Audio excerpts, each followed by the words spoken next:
Hello, all. We are live on this latest episode of The Dictators, and a shout out to all my friends in Mexico. Happy or Viva Cinco de Mayo. Today is May 5th, which is Mexican Independence Day, Mexico's Independence Day from Spain. So happy Cinco de Mayo. And hopefully you won't have the same kind of problems that are going on today in the Middle East. Which is where we're going to start today. I talked to Jonathan, and we're going to talk about it too, as he calls it, War of the Truces. Just all kinds of nonsense going on. But in any event, the ceasefire that wasn't is now not a ceasefire again. Kind of like the phony war, I guess. In the beginning of World War II, it was a phony truce or a phony ceasefire, not a truce. But apparently, anyway, last night, the Iranians launched a rather aggressive drone attack against the UAE, against some of their oil fields. And there were, again, air raid sirens heard over Dubai, which until the latter part of February was not a common occurrence. People went to Dubai to relax and to have a good time, or to live if they had the money. So UAE came under attack again. America, the United States, under Donald Trump and Pistol Pete Hegseth, has carried on their so-called blockade. They are now bragging about some, I think it was 3, 4, 5, whatever they said, small boats, the small Iranian attack boats that they said that they shot down or blew up with Apache helicopters. Probably true. They've got thousands of them, so if they took out a half a dozen, not a big deal. And I just wanted to show you here one of my favorite people, being Mark Rutte, the Secretary General of NATO, is here seen schmoozing with another favorite of mine, again, Pete Hegseth, the so-called Secretary of War in the United States. There they are, just sharing a real funny joke, I'm sure. And funny Pistol Pete. Well, proper, they're saying there. Yeah, it's done. Well, and let me just put this up about old Rutte, what he's saying here about Iran. He said European allies are adjusting course after President Donald Trump's criticism of their lack of involvement in the Iran conflict. NATO's top official and Trump butt kisser said on Monday. Secretary Mark Rutte said leaders have heard Trump's complaints loud and clear, and suggested that allies are preparing for a possible role in assisting the U.S. on matters related to securing the Strait of Hormuz. And according to Rutte, quote, I see more and more European countries pre-position essential logistical and other support. For example, mine hunters for the next phase, Rutte said at the start of a meeting of the European political community in Armenia. He did not give further details. Thank God. I hate when he says anything at all, so I'm glad it was rather short. So after a tongue lashing from Donald Trump, he came back again on his knees, kissing the ring and saying, no problem, sir. Your Highness, we will do whatever we have to do. Now, Jonathan, that's probably going to amount to nothing. But the fact that he's still kissing his butt. I can translate for Mr. Rutte. No one is going to lift a finger for this illegal war. Why doesn't he tell that to Trump? He just is a cowardly, ineffectual leader of NATO. Wrong guy, wrong time. He's a manager. He'd be better off managing a McDonald's franchise where he can just boss people around and schmooze the customers and whatever. He is not a leader in any sense. As BME right in the comments here, Rutte is a snake. I've been saying this for a while, that he's extremely dangerous. That essentially Putin does not necessarily want to destroy NATO. Well, he does, but he only wants to destroy it as an effective organization, just as he destroyed all the internal institutions in Russia, which were pretty nascent, it has to be said, but he's destroyed them as being effective. Those that are genuine challenge, he gets rid of. But those which he can turn into zombie institutions and create a fiction of plurality, a fiction of sort of hybrid autocracy, that's what he's done. It suits him and it suits Trump and it suits Rutte, we'll come to that in a minute, to turn NATO into a zombie into a fictitious defensive organization, an organization that cannot defend anything, that is incapable of doing it. But if it were to be disbanded, then they would start figuring out how to create a real defensive alliance. They don't want that. They want the zombie facade to continue because it suits them that our managerial so-called leaders don't make decisions, don't figure out what the real problem is. As they don't take what is a more Ukrainian attitude to things is, we're not going to do things for the sake of form, for the sake of ticking boxes, for the sake of hypocrisy. If something's broken, kick it to the curb, start again. Don't engage in some form of diplomatic politeness and all these weasel words just because they make you feel good. This is what I think is going on. I mean, the Iran war as an ongoing rumbling conflagration, it suits Putin. Of course it does, because it raises oil prices, it distracts from Ukraine, it sucks up munitions from around the world, and it gets our allies arguing with each other. It is perfect for Putin. It suits Iran because it's helped entrench the regime. They're far better off now than they were when they were facing the internal threats from their people. They were already one of the most sanctioned nations on earth. It doesn't really affect them much. They're getting their oil out. They're getting their resources out. The regime has survived, and it suits Trump because have you heard anyone mention Epstein in the last couple of weeks? Where's Epstein gone? Where is the Epstein files? It suits all of them to create a facade of a great power war. Does that mean Trump's going to go in and invade mainland Iran? I don't think he does, because it suits him to have it trundle on and on. Why do they have a sort of small so-called ceasefire? Well, because the 60 days technically ran out in Congress, and he was able to write a letter saying the war is over. 2 days later, boom, it's back on again. Why is it back on? Because it suits the autocrats and tyrants and kleptocrats of the world to keep it rumbling on. So that's a fictitious truce. And we now have a fictitious truce in Ukraine as well, where poor little Vova is genuinely panicking because he can't have his little parade with his toy tanks and his little sort of, meat cubes marching and saluting him and makes him feel good and in power. No, this image wasn't real, but the image of drone nets going up on Red Square was lovely. It was AI generated, it has to be said, but Vova is genuinely, and if people don't know who Vova is, that's Vladimir Vladimirovich Putin. He's, I think, genuinely terrified. He apparently, according to some reports, and there are some that say these intel reports are a little bit exaggerated, but it seems he's doing far, far fewer public events, far fewer online events. He is not going to all his residences and properties. He's not appearing in public. I think he's terrified of Ukrainian drones, and he's terrified of drones coming now from his own elites. And more than drones, and he's probably not going near any windows. I doubt whether any of his bunkers have. He's been hiding in his bunkers. As you know, he's got a lot of bunkers.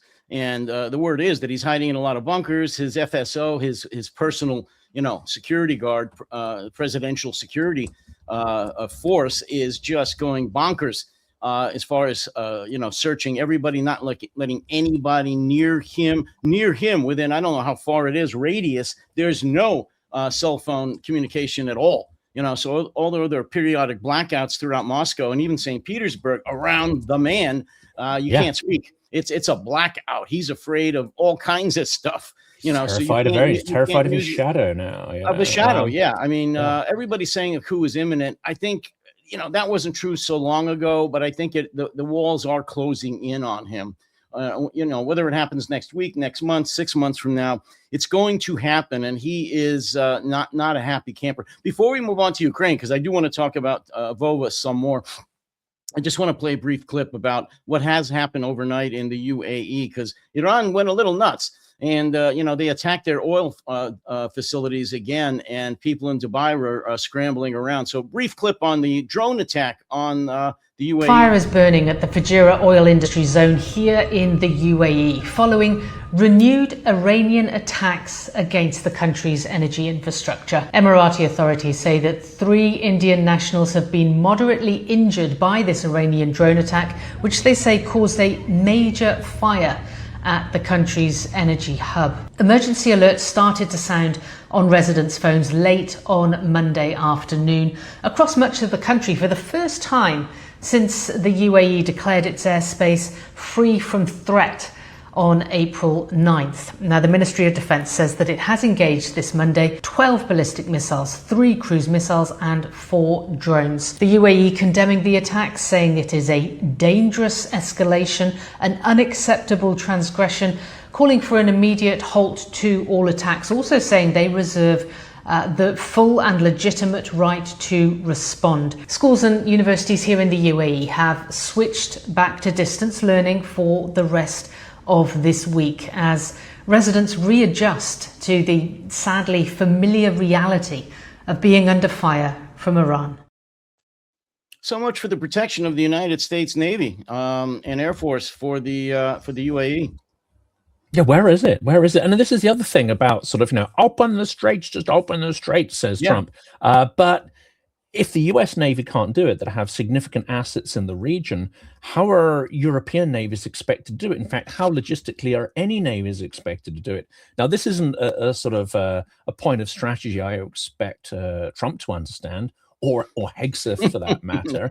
No. But there are many analysts who are out there like, oh, no, I was disappointed in Europe. Michael McFaul, who I find to be an endless disappointment because he's always so surprised by every authoritarian move Trump makes. And it's like, dude, are you not paying any attention? Seriously?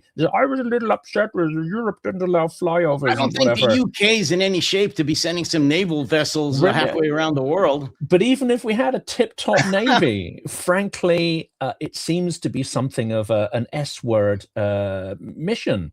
You're basically sending in a bunch of assets as sitting ducks to get annihilated. I mean, opening that strait is a military challenge which generations of tacticians and strategists in the US have grappled with. They've all decided that you can't take Iran on. Have you seen the because cliff you can't overlooking the straits, that 1,000 or 1,500-foot cliff that runs along the entire strait, where it's riddled with caves, which I'm sure has drones, remote, as well as maybe missiles, you name it, overlooking the straits, which is about 20 or 23 kilometers away. Anybody going through there is a sitting duck if they want to shoot them, including anybody that foolish enough to land on Carter Island. But that's another episode. That's a whole other can of sticky oil or whatever it is. So this is intractable, but I'm thinking, and again, the media will flip flop around and they'll follow every little jump in the story without joining the dots together. It seems to me that an intractable conflict is exactly what the participants want. And there'll be many people who say, well, that doesn't make any sense because it's damaging the world economy, because it's damaging re-election chances of the GOP, it's damaging this. Unfortunately, I don't think these analytical tools that are based on traditional pre-populist politics are any use, in fact, in predicting what these sort of tyrants and populists and kleptocrats will do. We have to follow the money and focus their individual butt-saving policies and forget about the bigger picture, forget about, their constituency, their base, their core. None of that really matters in this circumstance. And in fact, once again, Trump has demonstrated that he's able to drag a lot of his core with him, even though he may have lost some of the sort of podcast bros along the way, etc. He has not lost overall support by doing any of this, which is another form of cultish madness. Because, if you'd asked me 3 months ago, would Trump's base support a major war in the Middle East that is potentially comparable to Iran or Iraq, you'd have said, that's crazy. There's no way MAGA's going to go along with that. Well, it seems the core of his base don't really give a shit. You really can't say anymore that, fill in the blank. MAGA won't go along with, and then, like I said, fill in the blank. There is no such thing. There is no depth to which Trump can stoop that MAGA will not support him. I've been saying that for years, even before this current, administration, back to when he won the first time and then said he won the second time and, launched the coup. I don't know if you caught it, but he kind of in an offhanded way gave a speech yesterday in his rambling kind of Trumpish gibberish. And he pretty much said that very soon he's kind of bored with Iran right now. So we are going to invade Cuba. And so that's the yeah. next war that he's not going to start. You know, the man who is the peace president who never started a war, and he ended many wars, including Star Wars and the War of the Roses, many wars. He's ended them all. Battlestar Galactica, you know, there's a whole range of wars he's managed to A stop. Star is Born. You name the war, and he's ended it. So no, seriously, I think that, and this is not news, you know, he's talked about it before. Marco Rubio has talked about it before. His relatives come from Cuba. You would think he'd have more of a, you know, anyway, Marco Rubio's another episode, but yeah, so we're going to be going from Iran, which is kind of boring, you know, what's going on right now. You got a ceasefire and all that stuff. Nobody's shooting or bombing anybody. Really, we need a real war, you know. Where is, remember the Maine and all that stuff. Let's invade Cuba. I don't know, Bay of Pigs. You know, anything, I mean, yeah. You know. One wonders how that's going to go down, Jonathan. I know. One wonders how, you know, strategic that's going to go down. Whether there is enough of a, I mean, because Cuba is in a shocking state, isn't it? I mean, it's infrastructure, everything's falling apart there, as it would after, you know, whatever it is. 80 years of communism, 60 years of communism, everything's going to stop working. But are there enough people to think, yeah, no, this is great. This is, you know, we're going to overthrow this. Frankly, Iran, I think, has far more democratic credentials, and yet, you know, intervening has not been able to sort of, you know, push that one over the edge. In fact, it seems to have entrenched the regime. So I'm not sure any of these are going to trigger the change. But then maybe triggering change is not what it's all about. As we saw in Venezuela, all they did was replace the person at the top and get a cut of their revenue. Mm-hmm. It's a pure mafia deal where you're paying protection to one guy, we muscle in, now you're paying protection to us. The new boss, same as the old boss. It's the same political party. All the heads of the military are still there, the heads of the security and secret. It's the same thing, except now Trump's getting a cut. You're right. And that's what he wants in Cuba. He doesn't care about democracy there. He just wants the guy at the top to change and get a cut of their exports. To try to prop up Cuba if, in fact, we invaded it and were responsible for it. Yeah. My God, you talk about a drain on the budget now. I mean, you said it. Look what kind of they're a basket case. And we're going to go in there. But you know what? Trump wouldn't give a damn. He would do what he's not going to spend a bean on it. He'd put in his puppet regime or president, whatever, and he'd leave, and they could all die as far as he's concerned. And many of them would. They would. I mean, you just have to go back to Trump 1 and is it Costa Rica and his attitude to that after a disaster hit? He doesn't give a damn about anyone or anything there. But, you know, if we think of it through the lens of mafia extortion and muscling in on someone else's patch, this stuff starts to make sense. If we think of it in terms of a global play to keep oil prices high, which, let's forget, I mean, the US doesn't export as much, but it has more internal. The oil price rise is not going to hit the US quite as hard as it hits everywhere else. So he doesn't, give a damn about that. The end result, of course, is that all of this benefits Vladimir Putin because one, you've got weapons sucked out of the US. So what kind of a state are you going to be in for the Pacific region, which apparently was the top priority, but all the actions suggest it's not. Those weapons, they've tried to suck them out of Europe. We kind of put our foot down and said, no, you're not having all our air defense equipment. That's insane. And now they're threatening troop withdrawals, which we covered in yesterday's episode. And it's not going to be just simple. I mean, today's speculation is that the Rammstein's going to go. I mean, that's a dismantling of US global power. It's nothing to do, as one commentator on X put it, these bases don't exist to do Europe a favor. They don't even necessarily exist entirely to protect Europe, although that is one of the purposes. The real purpose is the ability to have logistical force projection around the globe for the US. That is being dismantled in favor of Russian sphere of influence. We've been talking about spheres of influence on this channel on Silicon Curtain for the last 3 years as a concept. Having, dutifully read my Dugin, spheres of influence is a very, it's an appalling imperial idea, but it's an essential one to help explain the realignment. Because all the chaos we're seeing around the world, once you, piece it together, is a realignment of peer superpowers, as it were. Russia becoming subordinate to China, whereas they thought their actions were, helping them to reestablish the superpower status, and the decline of the US. And it's not a managed decline; it's a catastrophic, high-speed, self-inflicted decline. The cliff decline.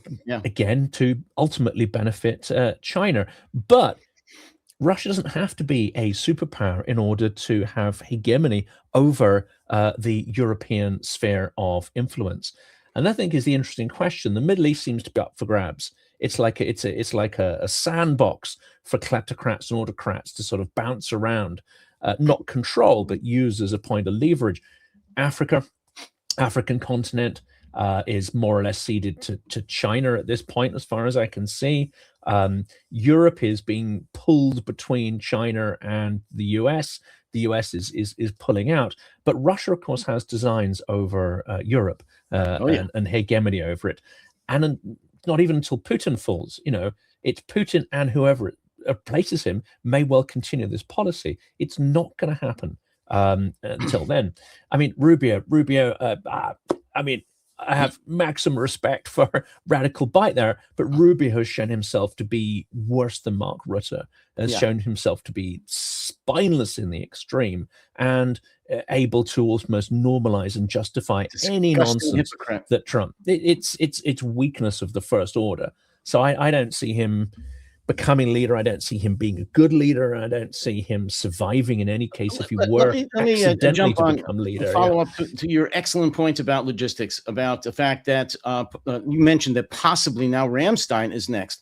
We talked about the 5,000 being pulled out. I heard that was the second Cav and Vilsec may be the 5,000, the brigade that's going to be pulled out of Germany if Ramstein is next. Look, the MAGA morons keep saying America first. We shouldn't have any troops in Europe at all. Where do they think a lot of the flights that are going to Iran originate from? Ramstein, from Germany. And in fact, it's a hub for the Middle East and for Africa. But if you're somebody who's, functionally illiterate and you don't read and all you do is listen to Fox News, Donald Trump, and the far right-wing nutcases, you don't know that. You just think that we should clear out of everywhere, really, especially Europe, those no good, freeloaders, pull all the bases out, and that will be fine. If we have to do something somewhere else in the world, well, it's America. We can do whatever we want. We'll just send, an aircraft carrier fleet over there. We don't have that many, and I'm sorry, it takes a long, long time for an aircraft carrier to get somewhere. And what do you do when you're there? Like in the Persian Gulf, they can be taken out by drones. The point is, Germany specifically, has served as a logistical hub for the United States since the end of World War II for over 80 years. It is critical for projection of power, for defending our interest, not just European interest. It was mostly there for us, the United States. But the MAGA, the far right people under Trump, his cult, don't realize that. The ones that do realize it have another agenda. We've talked about it a lot. Whether or not they're getting funded by Putin or indirectly or directly, they are promoting his agenda, which is, as you said, not the destruction of NATO, the dissolution, the chaos, and the dysfunction of NATO, because populists, Jonathan, and dictators need an enemy. You've got to have an enemy. So they'll weaken NATO to the point of uselessness, but it'll still be there and it'll function as the enemy for Putin and China, but more or less Putin. This is it. Autocrats and kleptocrats function in the absence of strong institutions backed by, I would say, some sort of political and financial morality. And talking about morality in geopolitics is not considered, people sort of laugh it up. There's no such thing as morality in geopolitics. I kind of differ, and Benjamin Tallis, who's been trying to build a movement and a think tank around that idea, I think has some good points, because unless you base your foreign policy on strength, but also on conviction, then you are ceding that space to the kleptocrats, the autocrats, the ones with no principles. And this is the biggest problem with Rutte and others. It's all very well not getting involved in this war and that war. It's all very well not pushing back and either remaining neutral or putting just enough in to tick the box. But what you've done there is you've ceded that ground to those that have no principles, Putin and others. But I think Ukraine and now Hungary showed that is not inevitable, that in Hungary you can have principled conservatism. Now, of course, the new guy's going to have to show that he's able to stick with that for a couple of years and not get corrupted. But I think it's possible to have principled leftist politics. It's principled to have conservative politics. The real battle I think we've got on our hands is those who believe in open debate, level playing fields, sets of rules that are not gerrymandered, that are commonly agreed. And it's between them and those who are minded to absolutely warp the system to their own personal and sectional interests, kleptocrats, autocrats, thieves, and grifters. And unfortunately, if you pit that lot against a bunch of box-ticking managers, well, they've got no chance. We need real leaders to step up in this space. Well, the problem is, and you've touched upon it, is yes, you can be a principled right-wing individual, conservative, if you will, a principled left-wing individual, but it's when they cross the line and they become radical. Whether it's left or right, is when the problem starts. And the other problem, as I see it, that we're going to have to, as a world, not just America or Europe, deal with for the foreseeable future is, of course, the internet and social media. Even our own Constitution here, and I've said this many, many times, was not up to the task of what's going on today. It was written 250 years ago. We have to rewrite our constitutions, our laws, our policies, the way we do business, especially in democracies, because the laws as written today in most countries, most democracies, were written, of course, prior to the internet and especially social media. I've said this from the beginning. The number one area, the number one reason why we're in the situation we are today is social media. We've always had nuts. We've always had grifters. We've always had presidents that aren't worth a damn. And thieves, murderers, you name it. But we never had the internet. We never had the social media. We never allowed these cranks, these idiots, to have such an audience immediately and draw together millions and millions of like-minded morons, dangerous people. We do now, and it's going to get worse. So governments have to really deal with that, rewrite their laws. We need enforcement of our principles, of our morals and our ethics. We don't have that in the United States. We have always left it to the good nature and morality of our leaders. Well, we can't do that because we don't have moral leaders anymore in this country, at least not in the Republican Party. We need a new constitution. We really do. We need an enforcement mechanism to force them to do the right thing. That's right. And there's a couple of things that I think have gone disastrously wrong. And you could say the same in Russia. There's, different mechanics there. One is you need term limits. This war would not be happening on this scale if Putin was limited to 2 terms and then he's done. That would also put a limit on the amount that can be stolen, because you will always know that your successors can bring a prosecution against you. You can't warp the whole system in your favor. That's why this idea of 2-term limits in the US, I think, is one of the foundation pieces of democracy, because it is in some ways less important who you vote for. What's more important is the ability to eject a bad leader or just have change. Change will allow the population to go about solving problems. But that's not at the local level. It's only at the presidential. That's at the presidential level. Yeah, we have 500-year-old senators and Congress people. Yes, exactly.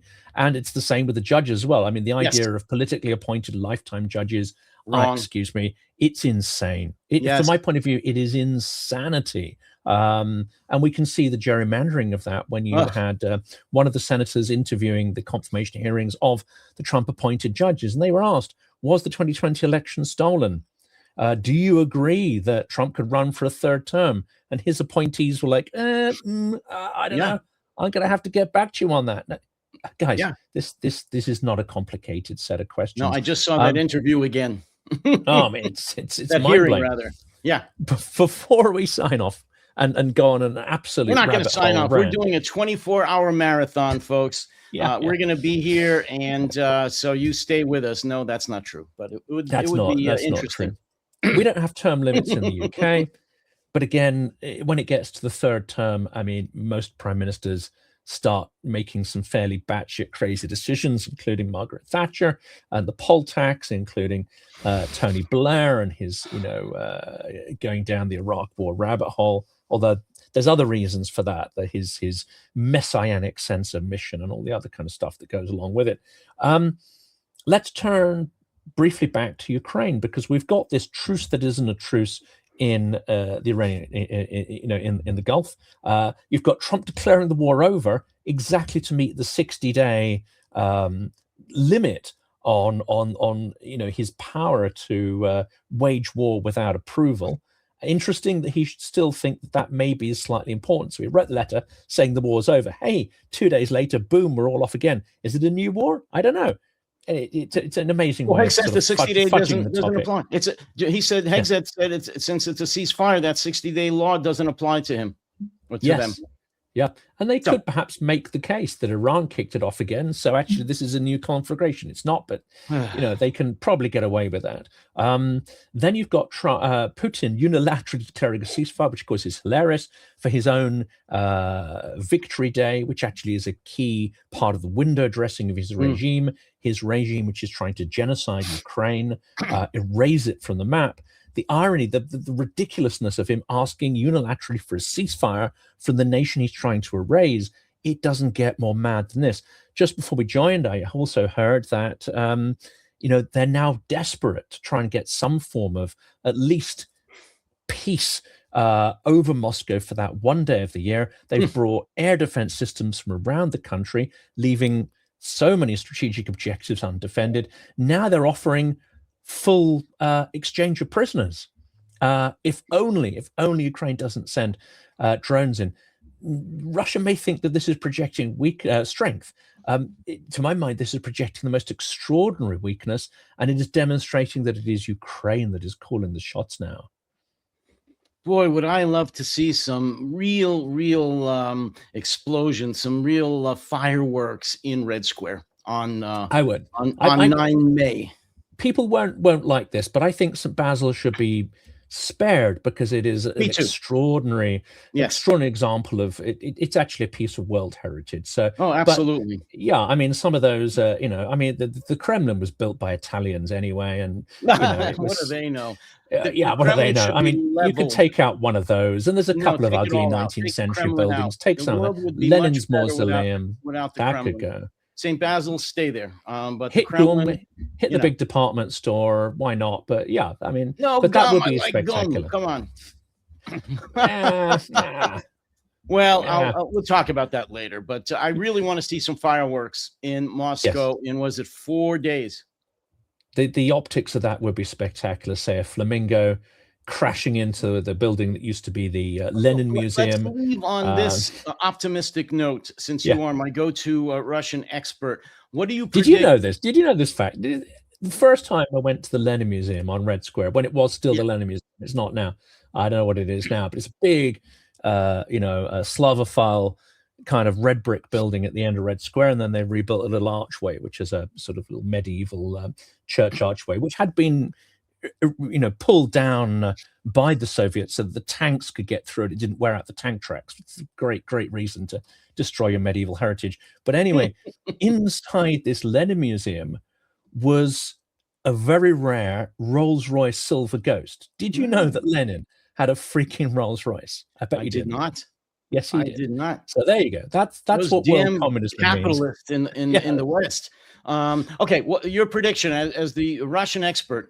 What's going to happen on May 9th in terms of what Ukraine's going to do? What are they going to do? What's going to happen, Jonathan?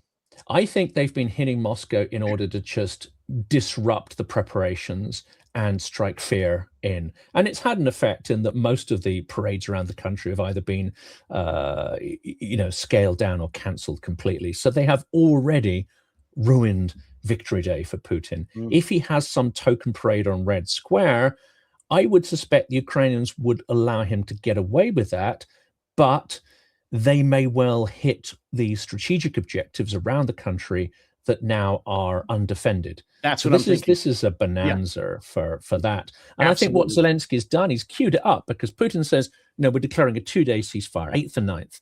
And Zelensky said, well, we're declaring a ceasefire as of now. And if you break it, I'm not so sure about your ceasefire. So I think it's a very clever move here. He's creating the circumstances where he could say, well, you guys didn't really respect our ceasefire, so I'm afraid your ceasefire is off.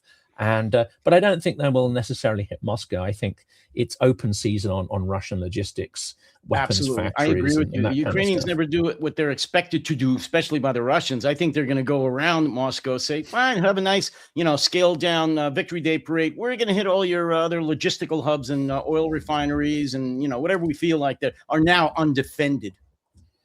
Yeah, absolutely. I think this is what we're going to see. And of course, it is strategically the correct thing to do. And it fits very well with how Ukraine operates anyway. Yeah. They have gone out of their way to try to hit military targets only. I think there's no other war in history like it. Unfortunately, in the media and even amongst pro-Ukraine experts, it's positioned like I saw, I think it's Julian Robka, who sometimes gives some good stuff. Sometimes I find it a little bit like, but he just said, this